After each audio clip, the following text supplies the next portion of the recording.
ICW, desak Bobi Nasution, diperiksa. Ini respon KPK. Komisi Pemberantasan Korupsi KPK merespon permintaan Indonesia Corruption Watch (ICW) untuk memeriksa Gubernur Sumatera Utara, Bobi Nasution dalam kasus dugaan korupsi dalam proyek pembangunan jalan di Sumut. Kasus bermula dari operasi tangkap tangan OTT KPK pada 26 Juni tahun 2025. Perkara ini sudah pelimpahan ke PN Pengadilan Negeri Tindak Pidana Korupsi pada Pengadilan Negeri Medan, ujar juru bicara KPK Budi Prasetyo saat dikonfirmasi di Jakarta, Jumat 14 November tahun 2025. Dengan demikian, kata Budi, KPK saat ini sedang fokus menunggu penetapan jadwal sidang untuk penerima dugaan suap dan akan mencermati setiap fakta yang muncul dalam persidangan yang digelar terbuka dan dapat diakses oleh publik tersebut.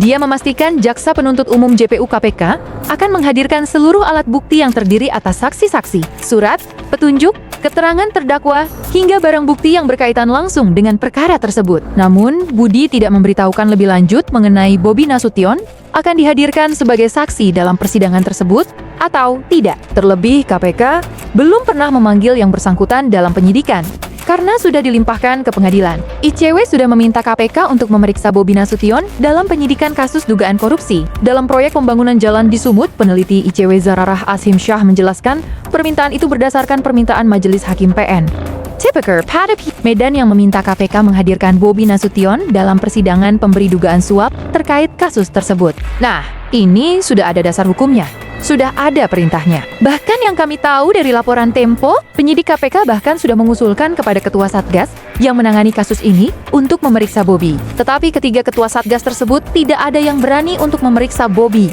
ujarnya di depan Gedung Merah Putih KPK.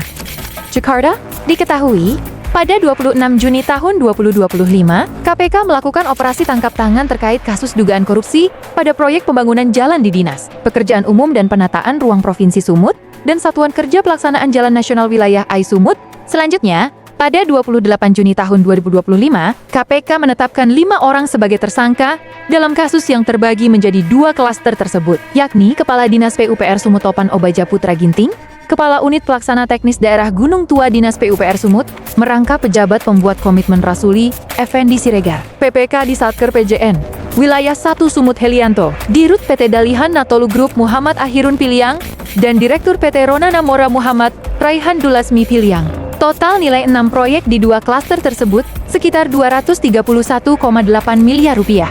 Untuk peran para tersangka, KPK menduga Ahirun dan Raihan Piliang sebagai pemberi dana suap. Sementara penerima dana di klaster pertama adalah Topan Ginting dan Rasuli Effendi Siregar. Sedangkan di klaster kedua adalah Helianto.